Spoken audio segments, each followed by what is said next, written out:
Hello, welcome to the book exhibit from the Dr. Muhammad Experience for the Conference on Success and Resilience Among Children of Incarcerated Parents.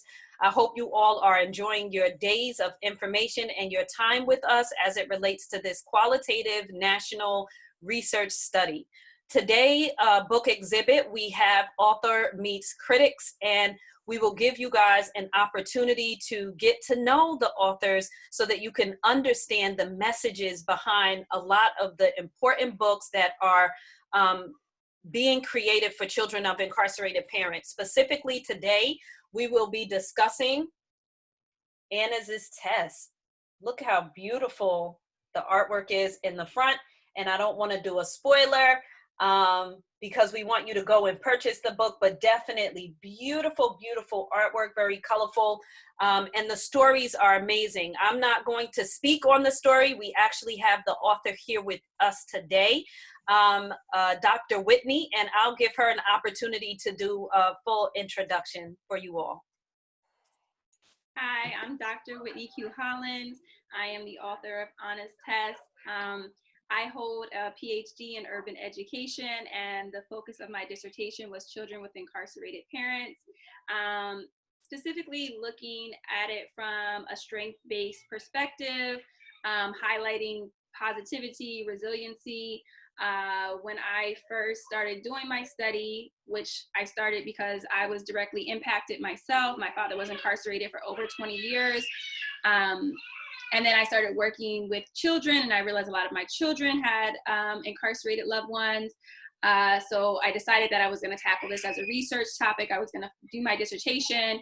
It was going to be personal. It was going to be academic. It was going to be all these things. And then when I started doing my dissertation and I was reading the literature, which is part of the due diligence of doing your dissertation, I was really personally taken back by what was out there. It was a lot of negativity. You know, children of incarcerated parents have lower IQs. They're more likely to be criminals. They have all these issues and that issue.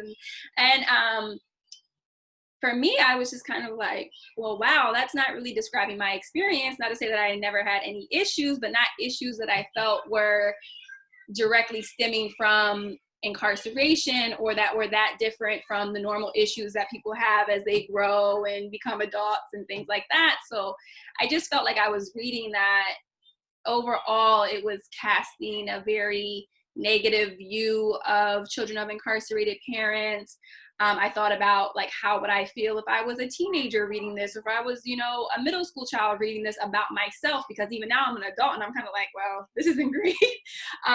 So, you know, that really kind of pushed me to make sure that I wanted, because I think research is a choice, right? And people have this idea that research is just numbers, or it's cut and it's dry and this is what you found. But researchers have a choice in how they present things. And they make that choice about the narrative that they want to create with what they find. And so for me, I want to be very transparent about the way that I want to present my narrative is in a positive light. So that's my own little one. But yeah. She can join us if she would like to, because I'm sure my little ones are going to come in here in any minute. Papa, what are you doing? You want to see? Come here.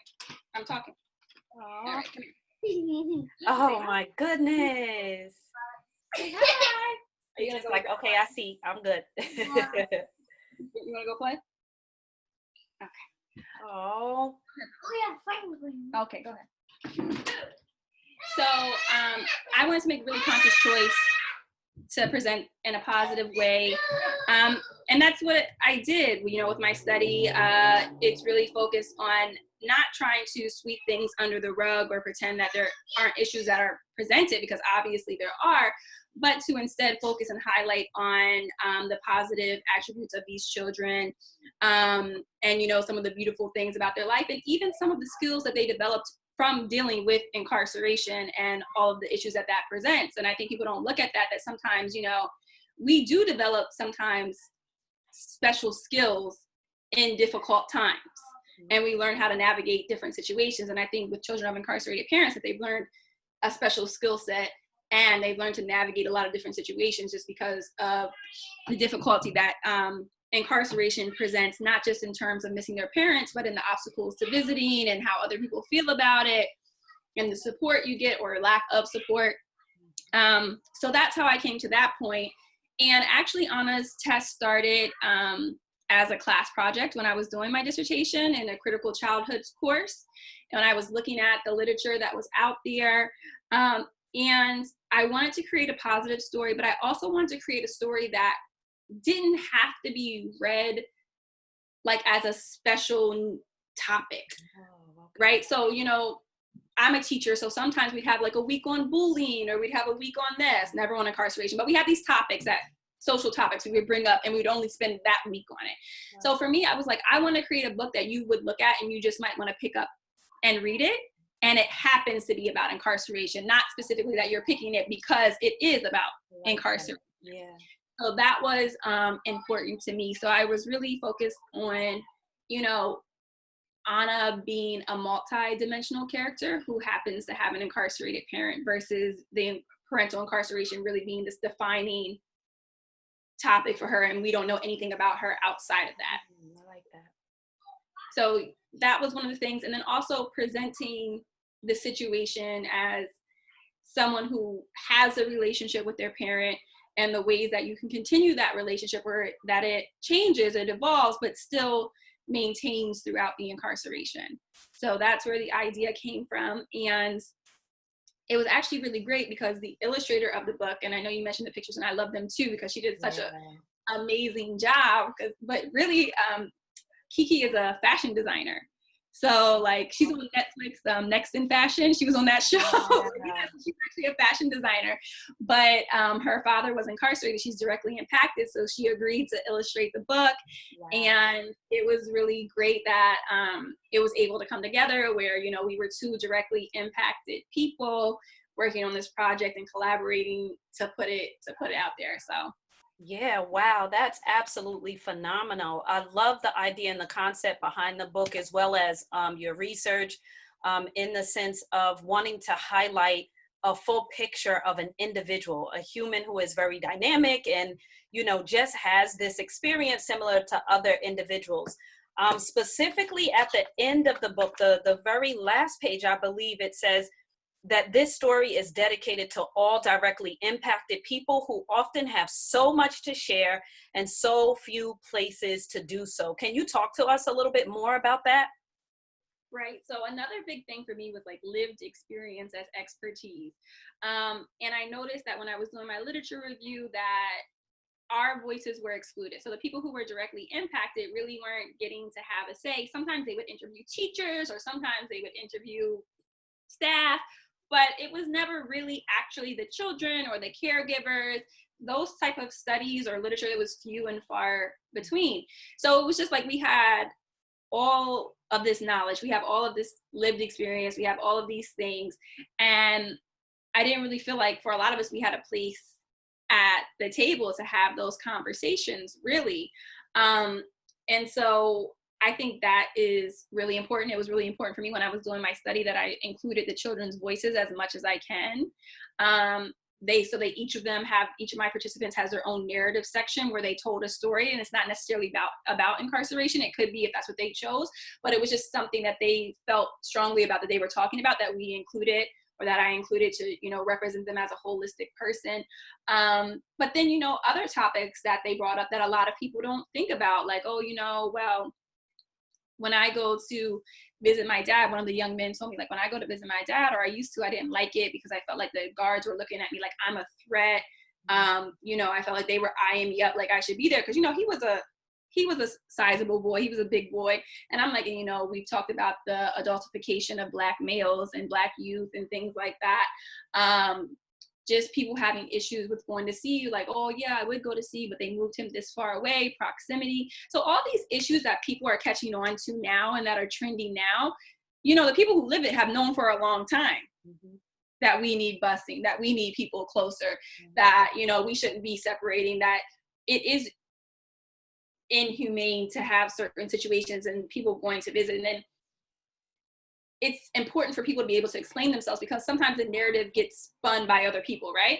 So sometimes people will researchers will say like, oh, well, kids shouldn't visit because it's traumatic for them.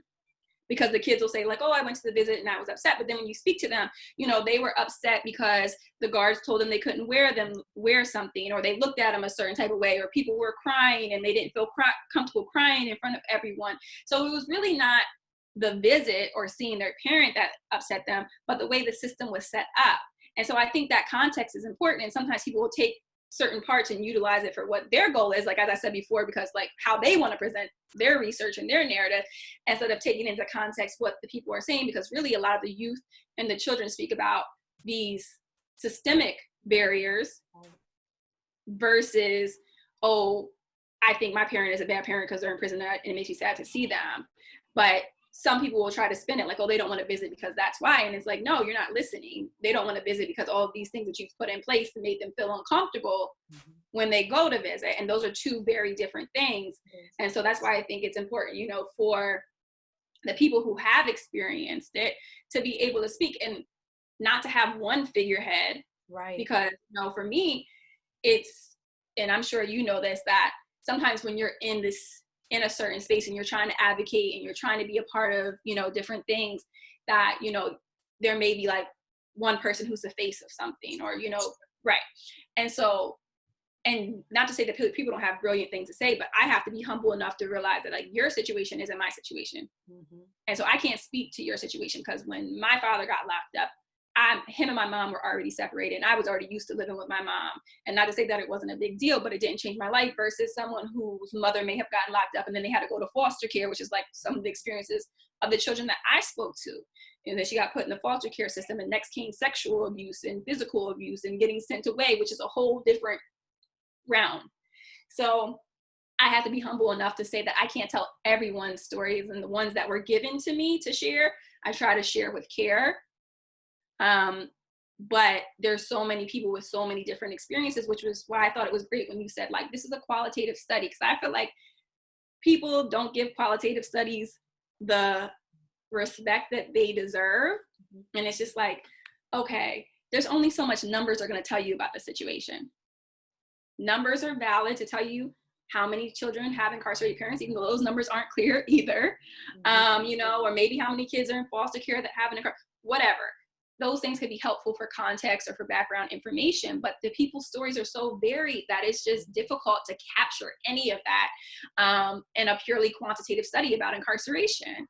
So, you know, I think that part is important too, and really just people who are strength-based and want to be focused on like directly impacted people and what they have to say, because I mean, we're all in the movement now. We could have been light years ahead if we started talking to people who actually experienced it a long time ago.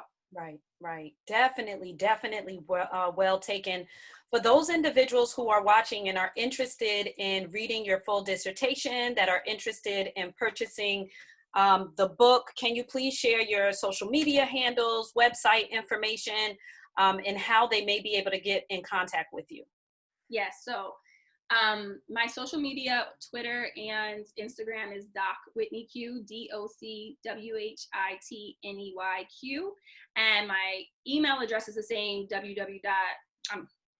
the website. Sorry, my email address is the same, docwhitneyq@gmail.com. And then the website is also docwhitneyq.com. So they're all the same, Doc Whitney Q. And you should be able to find me, and you can email me, or there's a space on the website to contact me, and it'll go to my email. And the book is actually available on Amazon, and it's available digitally to download on the website. So the hard copies are on Amazon, and then you can digitally download it on the website as well.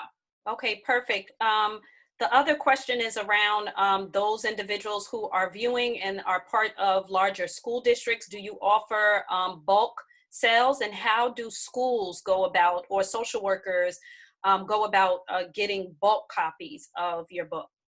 So right now that would have to be through me. So if you contacted me, I could do that and do bulk copies, and I'd be willing to do that and send them out. I've been working on getting on the vendors list in New York City, but since the schools have closed down, that's been its own process that kind of made everything a little bit more difficult. But right now through me, if they contact me either through the website or via email, I could get bulk copies out to schools and districts. And I would absolutely love to do that, because I think it would be amazing to have this in the libraries that the kids can access and see it and use. Okay, thank you so much for participating in this book talk. I think it's definitely helpful for viewers to get a human perspective. Also, through the Dr. Muhammad experience, we feel that it is very important that those individuals that are directly impacted begin to speak for themselves and are seen as the experts they are. And I'm sure all of our viewers today are able to see not only the expertise around the dissertation and things that you've written, but also the care that you've put into this publication, and I'm sure all of your publications. So thank you so much for the work that you do, and we look forward to anything else that you have to offer in the future. Thank you. Thank you. Thank you so much.